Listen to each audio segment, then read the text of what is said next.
Muy buen día, tutor y compañeros. Bueno, ya estamos en la fase número 4 del aprendizaje, del curso de aprendizaje autónomo. Mi nombre es Roger Steven Díaz Ibagué, acompañado de las compañeras Araceli Martínez, Ángela Andrea y Cecilia Durán. Listo, en esta oportunidad, ¿qué vamos a ver? ¿Qué vamos a desarrollar? ¿Qué es lo que vamos a presentar? Listo, entonces tenemos la exposición y retroalimentación en grupo de las matrices autorreguladas compartidas por cada uno. Además de eso, la exposición y resultados de la coevaluación utilizando la estrategia reflexión, acción, mejora la estrategia Disney. Listo, entonces continuamos. Lectura número uno de Pérez Rodríguez, Red de Conocimientos Ciencias de la Informática. ¿El conocimiento depende exclusivamente del hombre o se puede generar sin él? Realmente es una pregunta bien interesante para estos autores Pérez y Castañeda. En esta sociedad globalizada, las redes de conocimiento constituyen la máxima expresión del hombre como productor de conocimientos y sus necesidades de intercambiar, compartir y transferir lo que aprende y crea a partir de la interacción a través de una plataforma tecnológica. ¿Cómo se da el surgimiento de las redes del conocimiento? Aparece en los años 90. Estos autores extraen varios puntos importantes sobre sus comienzos, consolidación de un nuevo paradigma intensivo de información y conocimiento entre la segunda posguerra y mediados de los años 70. Su factor clave era el petróleo y sus principales rasgos fueron la producción masiva de bienes, pocos diferenciados en grandes cantidades, creación de condiciones sociales para su consumo, aprovechamiento de las economías internas, automatización dirigida de producción y existencia de un espacio acumulado predominante centrado en el mercado interno garantizado a través del funcionamiento del Estado y bienestar. Continuamos. Lectura 2. Las redes del conocimiento y las organizaciones. Las redes del conocimiento y las organizaciones, ¿cómo se definen? Para Prada, la socialización del conocimiento radica en un comportamiento social, pues surge como el resultado de la actividad puramente humana para producir y gestionar, transferir y socializar los resultados de la investigación científica. Y esta producción de conocimiento científico está sumamente vinculado con los entornos organizacionales que se crean para tal fin. Todo proceso referido a la investigación que se desarrolla en el mencionado entorno responde a la integración de recursos intelectuales y financieros. Las redes de conocimiento de las organizaciones, ¿cómo se definen?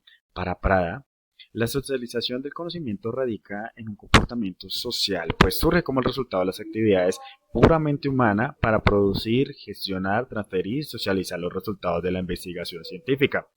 Esta producción de conocimientos científicos está sumamente vinculado con los entornos organizacionales que se crean para tal fin. Todo el proceso referido a la investigación que se desarrolla en el mencionado entorno responde a la integración de recursos intelectuales y financieros. Asimismo, ¿cuáles son los elementos y aspectos funcionales de la red de conocimiento? Comunidades, equipos expertos, las comunidades de conocimiento, comunidades de cooperación, el conocimiento y el conocimiento e innovación.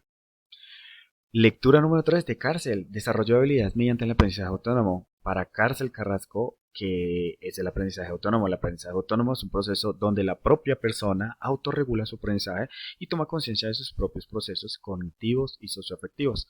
El esfuerzo pedagógico en este caso está orientado hacia la formación de sujetos, centrados en resolver aspectos concretos de su propio aprendizaje. Una persona que ejecuta el AS autónomo trabaja con estrategias motivacionales, crea ambientes adecuados para aprender de la mejor manera, entrega y formula instrucciones adecuadas para aprender y reflexiona sobre lo que aprende, lo que comprende y lo que no. ¿Cómo se planifica el AS autónomo? Cuando el profesor diseña los objetivos de aprendizaje, debe contextualizarlos, es decir, pensar quiénes son los estudiantes, qué deben aprender y por qué. Necesito ubicar la materia dentro del plan de estudios y aclarar qué conocimientos previos tienen los estudiantes y de qué manera lo aprenderán. Aprenderán a contribuir en la formación del egresado. ¿De qué se trata el contrato de aprendizaje? Beneficios para emplear, contratos de aprendizaje, relevancia, autonomía, estructura y equidad. Prendes, la última lectura. ¿Qué implica el profesorado como clave del proceso de innovación de la universidad? Para estos autores, Prendes, Gutiérrez y Martínez, uno de los elementos básicos ha de ser el papel del profesorado como agente de cambio y como profesional cuyos procesos de formación a lo largo de la vida estarán inevitablemente ligados al desarrollo de las tecnologías de la información y la comunicación. Esta unión nos conduce de forma directa a analizar la importancia de las competencias digitales entre el conjunto de las competencias profesionales de los docentes. No es solamente que el docente conozca y maneje las herramientas, sino que esta formación del profesorado implica ir más allá de los medios que tiene para enseñar. La competencia profesional del docente universitario, ¿de qué trata? Por su parte, Sabalza considera que la competencia docente ha de permitir a un profesor planificar la enseñanza, seleccionar y organizar los contenidos, presentar la información, seleccionar metodologías, diseñar tareas, interactuar con el alumno, realizar la labor tutorial, investigar, reflexionar y sentirse miembro de la institución. Mejora de reflexión. Las entidades tanto estatales como carácter privado buscan la forma de brindar a sus usuarios herramientas que les permita interactuar con otros pares en un proceso dinámico y fácil de acceso. Tal es el caso de la UNAD, que brinda a sus usuarios cursos de idiomas en forma virtual basándose en la herramienta e-learning en aprendizaje autónomo utilizado en la plataforma 4.0. Es necesario enfocarse más en el trabajo autónomo del estudiante y en provocar en ello el deseo de proponer y autorregular su propio proceso de aprendizaje. Las herramientas están allí. Es necesario enfocarnos en el diseño de los espacios de tal manera que enriquezca todas las variables que fueron mencionadas en el instrumento trabajado en esta actividad. Si bien es cierto que existen factores positivos, se puede decir que aún hay mucho camino por recorrer para llegar a explotar todo lo de la tecnología que nos brinda la educación para mejorar los ambientes de aprendizaje y generar un aprendizaje autorregulado y autónomo. Todo esto permite reducir que la educación se debe mirar desde un punto de vista descentralizado, la escuela, y que está mutado y traspasado a otros ambientes como son las TICs. Estrategia Disney, la preocupación de los agentes de la educación en cuanto al cómo podemos llegar a todos aquellos que aún no tienen la oportunidad de acceder a la educación o plantear desde la motivación de las estrategias que harán cambiar todo el contexto. Estas preocupaciones no es menor y creo que eso manifiesta muy claramente en la propuesta de mi compañera Araceli, que enfatiza en el aprendizaje autónomo como una manera importante y significativa para lograr esta importancia TES. Más allá de cualquier logro que se pueda medir, aquí lo más importante es aportar a la comunidad, a los estudiantes, al mismo país desde cualquier lugar en donde nos encontremos. Es entender la importancia de nuestra labor y objetivos a lograr. Esta es mi parte. Invito a mis compañeras a seguir retroalimentando, nos den su punto de vista, compartir su estrategia y su reflexión frente a la tarea que debemos realizar. Muchas gracias. Gracias, compañero Roger, por sus valiosos aportes. Continuando con el desarrollo de esta actividad en la lectura número 1, denominada redes de conocimiento, ciencias de la información, me surgen tres grandes interrogantes. El primero es: ¿qué se entiende por redes del conocimiento? Broadbent, en 1998, él consideraba que las redes del conocimiento tienen que ver con el incremento del uso del conocimiento organizacional a través de prácticas pues, que permitían la gestión de información y el aprendizaje organizacional. Sin embargo, él también decía que la gestión del conocimiento se basa en dos aspectos. El primero es el uso y explotación de la información de la organización que debe ser gestionada para que esto ocurra, y el segundo es mediante la aplicación de competencias de las personas. Dicho de otro modo, que estos conocimientos, habilidades, destrezas, actitudes y comportamientos. El segundo es: ¿cuál es el fin de las redes del conocimiento? Bueno, con base en lo anterior, en lo que expresa estos autores, se podría decir que la finalidad de las redes del conocimiento es potenciar, generar y compartir conocimiento, teniendo en cuenta la versatilidad que se debe tener para lograr lo que se propone. Esa adaptación que se debe dar a las modificaciones y de desafíos que van presentando a lo largo del diario vivir en cada entorno. El tercer interrogante es: ¿cómo se da el surgimiento de las redes del conocimiento? Bueno, este proceso del surgimiento de las redes del conocimiento, según Yogel y Fuchs, en el año 2003, me perdonarán si pronuncio mal los nombres, pero pues el inglés poco, se dieron debido a tres momentos a partir de la década de los 90.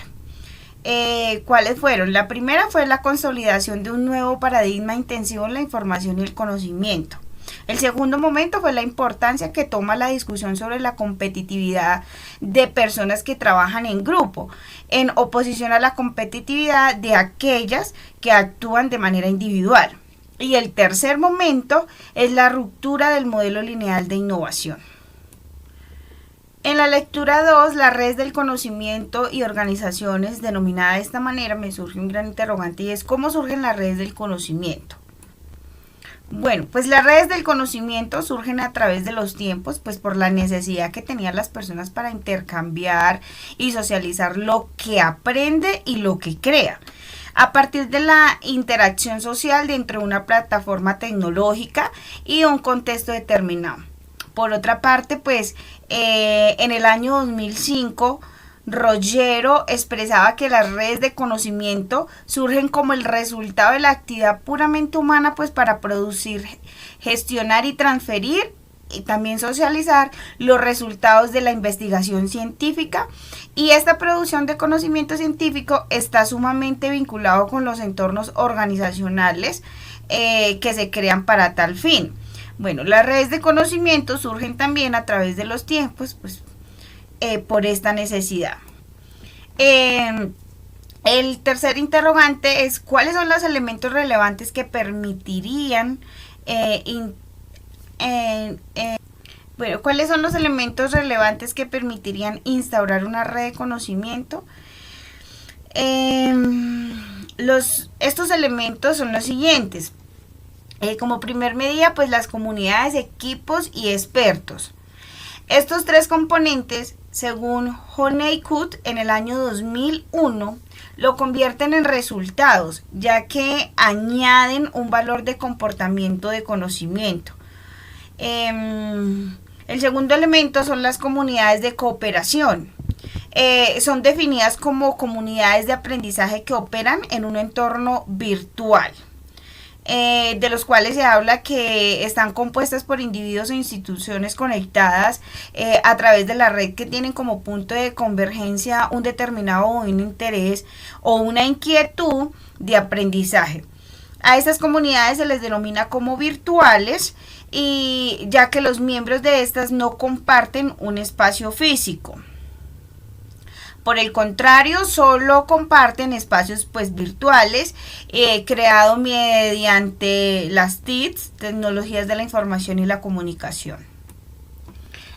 Las características básicas de las redes de conocimiento. Bueno, su particularidad especial pues es producir, almacenar y distribuir conocimiento científico por medio de cualquier método de transmisión tecnológica, donde esta no sea solo para informar, sino que también sea para transformar el entorno, con el fin de enriquecer intelectualmente a los individuos en su quehacer innovador y por supuesto en su creatividad. En la lectura número 4, que era de interés personal, me surgieron varios interrogantes, pero pues traté de sacar como los más significativos dentro del análisis de esa lectura y el estudio de la misma. El primero es ¿cuál es la importancia de la innovación en las instituciones de enseñanza? Según Gómez, en el año 2016, el equipamiento y la infraestructura son una condición necesaria, pero son un problema. Sin embargo, en estas universidades cuentan con infraestructura tecnológica. Esta lectura hace referencia a un estudio de las universidades que se hace en España precisamente. Bueno, entonces estas universidades de allí cuentan con infraestructura tecnológica necesaria que les permite promover cambios y mejoras. Es por ello que dotar a las universidades de sistemas tecnológicos de comunicación, tal como lo expresa la Comisión Europea en el año 2004, señala que la innovación en cuanto a las tecnologías digitales en Europa avanzará en los próximos años en el desarrollo de la robótica y de los componentes y sistemas electrónica, computación, inteligencia artificial. Por último, ¿qué rol tiene el profesorado en el proceso de innovación en la universidad?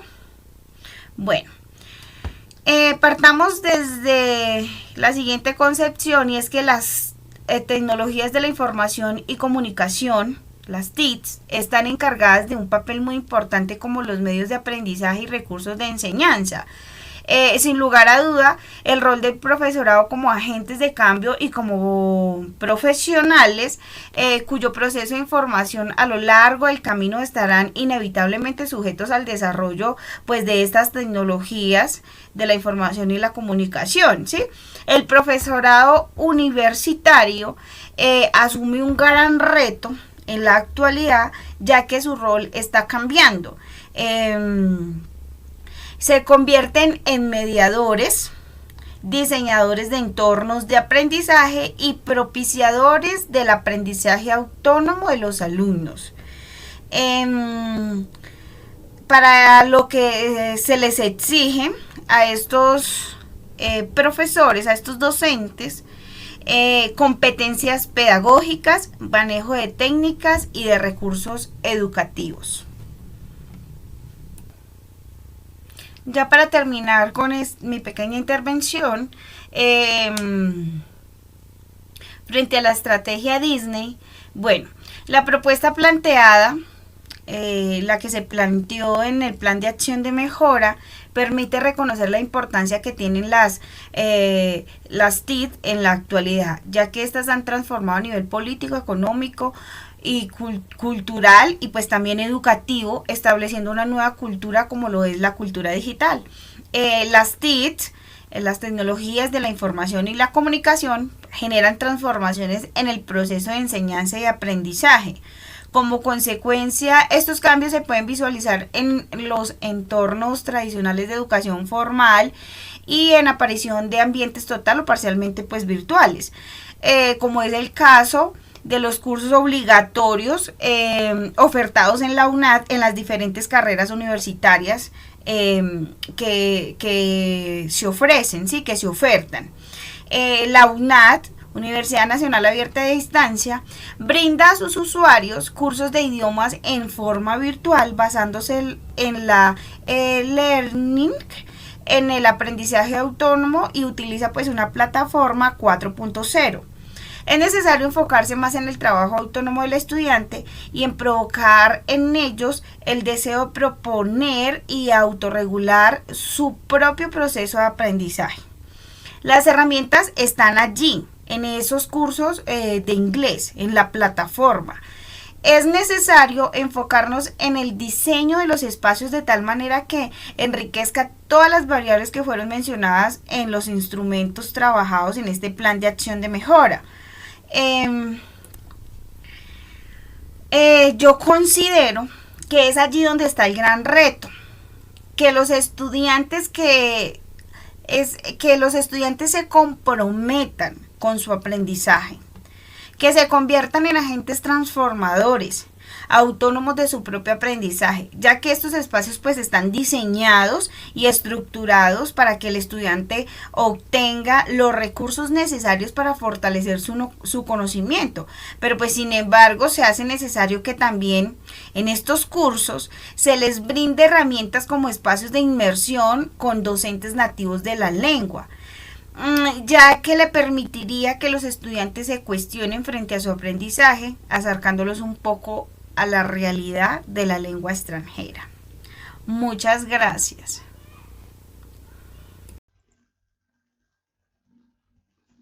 Buenas noches, siguiendo con la continuación de nuestros compañeros, expongo las 4 lecturas autocríticas que realizamos. En principio voy a mencionar las redes de conocimiento. ¿En qué se basan? En captar, retener, formar, resolver problemas, innovar y compartir. Y desde las redes de conocimiento, en oposición a la competitividad de aquellas que trabajan de forma presencial. Según Lopera, estima que la incorporación entre las redes de información y las redes de ordenanza y las académicas y científicas componen las RC. No obstante, debe generarse una convergencia organizacional y funcional para la concepción, el diseño, la implementación, operación y evaluación. Y en segundo lugar, una convergencia social y cultural que permita el desarrollo de un lenguaje común para facilitar el diálogo y la práctica entre los actores de las diferentes redes. Las redes de información se han concentrado en sus esfuerzos en la provisión de la información casi una vez y de otra manera reactiva, sin tener en cuenta que sus usuarios son seres sociales que primordialmente trabajan en grupo y que poseen un capital intelectual de representaciones y experiencias que se concretan a través del conocimiento y que llegan a plasmarse en documentos escritos. El objetivo está centrado en la práctica del trabajo, en especial la potenciación, el intercambio y hasta la generación de nuevos conocimientos sobre ello. Por lo tanto, es una red de conocimiento. En cuanto a la tipología, son una incorporación de aquellas redes que se basan en el intercambio de una información especializada que pueden ser convertidas en un conocimiento por los agentes y las que se centran en la asimilación de tecnologías.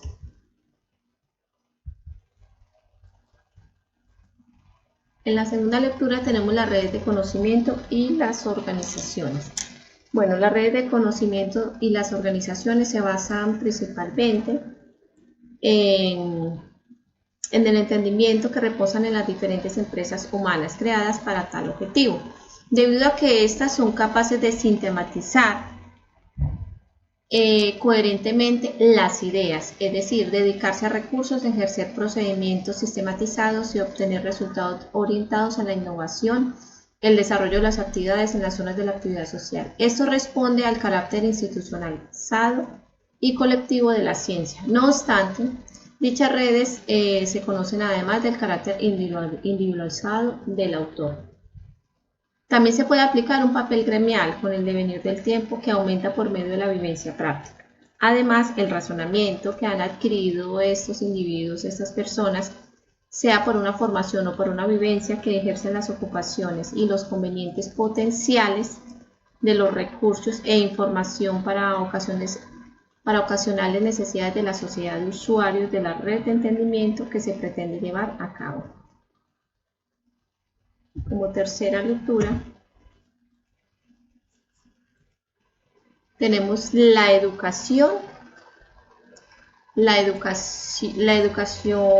a distancia y educación virtual, una diferencia necesaria desde la perspectiva pedagógica y la formación del ser. Bueno, según los expuestos en el decreto 1295 del 20 de abril del 2010, los programas de modalidad a distancia son esos cuya metodología educativa se caracterizan por usar tácticas de educación-aprendizaje que permiten superar las restricciones del espacio y el tiempo entre los actores del proceso educativo.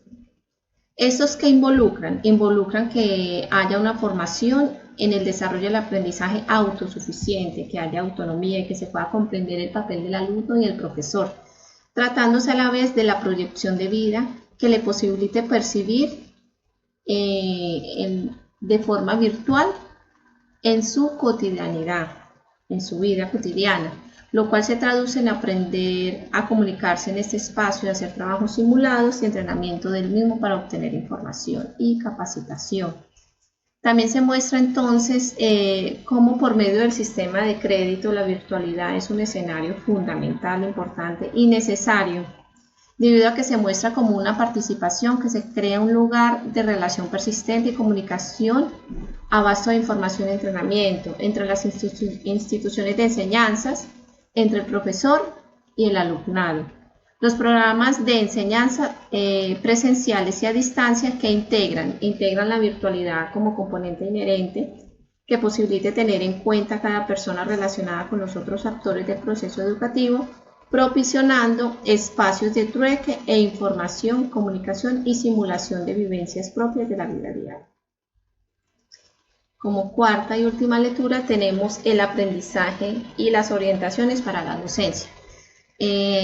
Según esos autores, mencionan que el profesorado universitario está con el enorme reto de hacer frente a su cambio de papel, aceptando que además de la funcionalidad del profesor asociada al contenido, ha de desarrollar sus competencias para guiar y producir espacios que puedan dar y gestionar oportunidades para que el alumno logre desarrollar sus competencias profesionales, estando de esta forma inmersos en un proceso de meditación y estudio, de mediación y estudio de sus propias prácticas del docente. La competencia digital podría ser entendida como valores, creencias, conocimientos, principios, habilidades, creatividad y reacciones para hacer correctamente y utilizar correctamente las tecnologías, incluyendo tanto los diferentes programas de Internet que permiten la posibilitación y la investigación que le permita edificar conocimiento, aprendizaje. En lo cual, respecto a los profesores, se habla de las competencias digitales que el docente debe tener y toda la capacitación, el aprendizaje y el conocimiento que debe haber adquirido para poder transmitir de esa misma manera un correcto aprendizaje y enseñanza para los alumnos y dentro del marco de las competencias de los expertos del profesorado. Muchísimas gracias. Le hablo Ángela Valencia.